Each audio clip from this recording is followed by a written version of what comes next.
bonjour. Très heureux de te recevoir dans ton dojo, ici à Poitiers.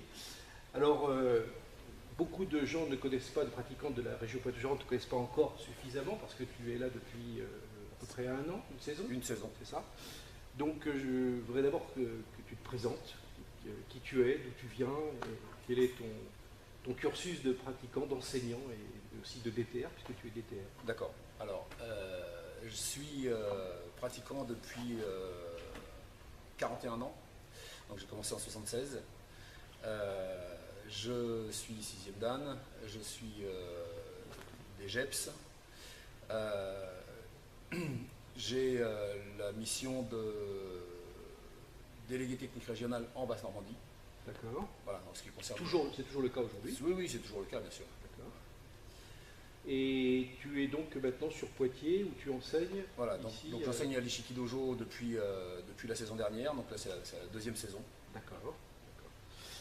Alors, je voulais justement te questionner parce que la Ligue Poitou-Charentes t'a missionné cette année pour c'est vraiment une grande mission pour organiser, structurer et recevoir on va dire des groupes de stage, 3 groupes de modules de stage, de formation.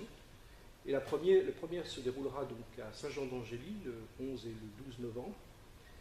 Et justement, je voudrais que tu me dises 2 mots, même plus que 2 mots, sur quel est le sens de cette formation, à quoi ça sert, qu'est-ce que c'est exactement cette spécificité, et qu'est-ce que ça va apporter au sein de notre ligue pour les pratiquants. Alors, à quel public d'abord ça s'adresse? Alors, quel public? Donc les enseignants et futurs enseignants. Voilà, donc ça c'est vraiment ciblé, voilà. Enseignants, donc ceux qui sont déjà en poste, et futurs enseignants. Alors j'aimerais d'abord commencer pour la notion de futur enseignant, savoir exactement qu'est-ce que tu apportes dans cette formation.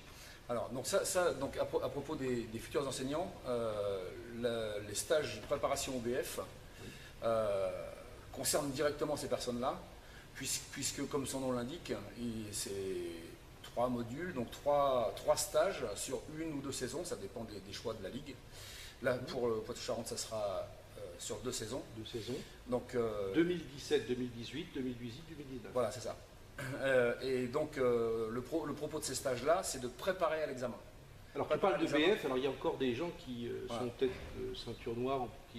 BF, ça veut dire brevet fédéral. Donc le brevet fédéral, donc c'est le premier niveau, le premier diplôme d'enseignement qui est accessible aux futurs professeurs. C'est-à-dire qu'avec un brevet fédéral, quelqu'un qui veut cette perspective d'enseigner au départ, enfin disons de diriger des cours, avec un brevet fédéral, il pourra le faire officiellement. Oui, on peut légalement enseigner une fois qu'on a suivi la formation et qu'on a été admis à l'examen. Alors, comment ça va se passer grosso modo ces modules? C'est-à-dire qu'on met les élèves en situation, qui vont devenir des futurs professeurs, on les évalue, on les met en situation d'examen, comment ça se passe? Alors, donc, il y a 36 heures de formation qui sont obligatoires. L'accessite au brevet fédéral, c'est 80 heures de formation au global. Oui. Dont 36 heures en stage de préparation à l'examen. Oui. 22 heures de tutorat. Donc ça veut dire accompagné par un professeur déjà expérimenté qui va aider celui qui veut le postulant à établir des plans de cours, à animer des séquences de cours, voire à animer des cours. Oui. Donc ça c'est fait sous forme de tutorat. Et puis 22 heures de formation.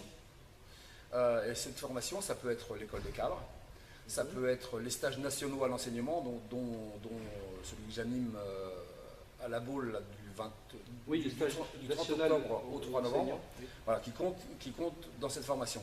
Le total, c'est 80 heures, 36 heures de stage préparation au brevet fédéral obligatoire. C'est cela. Voilà, c'est ceux que je vais animer pour la Ligue. Voilà. Le contenu, c'est vraiment de la préparation à l'examen. Donc en sachant que l'examen est organisé autour de 3 épreuves. Oui. Une épreuve orale, oui. qui est basée sur des études de cas, que ce soit du point de vue de l'histoire de l'aïkido, de la législation, etc. Une épreuve technique Oui. qui...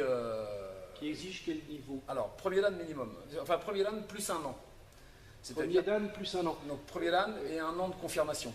D'accord. Voilà. Donc, l'examen technique, enfin l'épreuve technique, pardon, c'est vérifier que le candidat a au moins un niveau de premier LAN, et puis ses capacités à démontrer les choses. D'accord. Voilà, ça c'est le contenu. Alors je m'étends pas. Non, on va pas, mais au moins disons, on a les grandes lignes directrices voilà. de ce et puis naturellement une épreuve pédagogique. Ouais. Donc l'épreuve pédagogique qui consiste à bâtir un plan de cours et à animer une séquence de cours qui sera évaluée par un jury.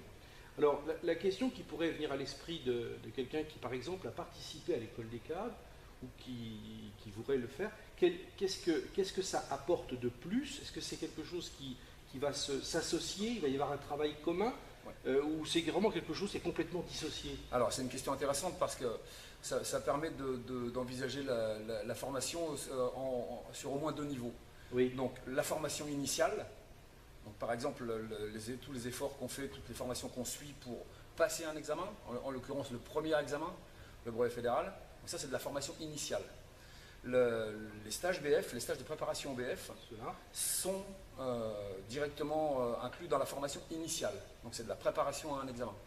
Oui, c'est-à-dire que là, en fait, ce qui va vraiment faire la différence avec une école des cadres, c'est qu'on est pleinement et impliqué dans l'idée de l'objectif de l'examen du brevet fédéral. Oui, c'est uniquement ça. Alors qu'on peut faire l'école des cadres sans pour autant avoir le souci d'avoir un brevet fédéral. Alors ça, c'est la deuxième partie. Donc au-delà de la formation initiale, il y a de la formation continue.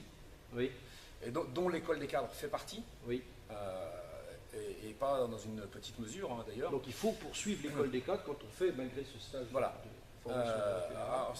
Il n'y a pas d'obligation fédérale de poursuivre l'école des cadres, mais moi je le conseille vivement, oui. Parce que ça c'est de la formation continue.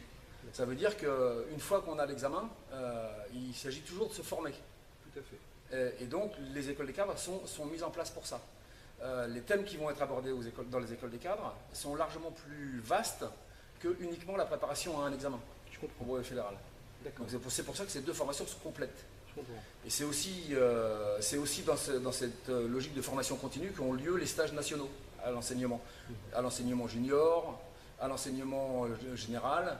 Voilà. Donc tout ce dispositif est fait pour former initialement les enseignants et pour leur permettre de continuer à se former. Je comprends. Le public concerné, on a dit donc effectivement, d'abord il faut être minimum premier dan plus un an pour pouvoir se présenter à l'examen.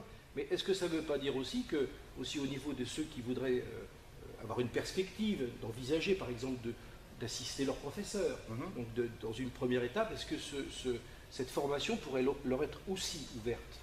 Oui, mais dans la mesure où les gens sont conscients que c'est de la formation initiale, donc les sujets qui vont être abordés sont uniquement destinés à la perspective de l'examen, mais bien évidemment, moi j'accepterais aussi des curieux, des gens qui veulent se recycler aussi. Oui, ou qui veulent découvrir peut-être ce que c'est que l'activité d'enseigner. Bien sûr, parce que donc ça fait 8 ans, si j'ai bien compris, que la Ligue cherche à avoir à nouveau 10, d'accord, que la Ligue cherche à avoir à nouveau une formation en région. Donc naturellement, on va pas sélectionner de manière intransigeante pour la première fois que ça a lieu à nouveau. Alors je rebondis justement sur cet aspect. Ça fait de très nombreuses années que notre Ligue a souffert finalement du changement de méthode, parce qu'avant notre Ligue, il fait une époque, pouvait faire ça. Elle avait ses prérogatives. Mais c'était une autre époque. Et là, cette fois-ci, et là j'aimerais que tu insistes sur un point important, c'est le fait que c'est quand même une chance aujourd'hui pour la Ligue qui peut-être ne se reproduira pas si par exemple ça ne marchait pas ou si on n'avait pas suffisamment d'effectifs. Donc c'est quand même quelque chose d'absolument essentiel que cette formation, d'abord, elle fonctionne, et puis surtout que nos élèves et nos futurs enseignants, futurs encadrants, on pourrait dire, prennent vraiment conscience de la chance qui leur est offerte par ton travail et par ce que tu vas pouvoir nous offrir dans ton savoir, de faire en sorte que ces élèves peuvent rester dans la région. Oui. Parce qu'autrement, on est obligé d'aller sur Bordeaux, par exemple, qui est plutôt un centre de formation, ou d'autres villes comme ça. Donc, qu'est-ce que tu penses, qu'est-ce que tu aurais comme mot à dire important aux élèves qui se destinent à l'enseignement, qui ont cette perspective, pour dire voilà, il faut y aller, il faut foncer maintenant. Oui, donc tu viens d'y répondre en partie, hein, ne serait-ce que le fait d'avoir la formation en région limite les contraintes de déplacement, etc. etc.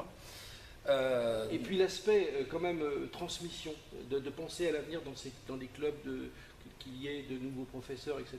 Ça, oui, bien sûr, on a besoin. Et les anciens profs, les profs en place depuis longtemps, ont pour mission d'accompagner ces nouvelles volontés.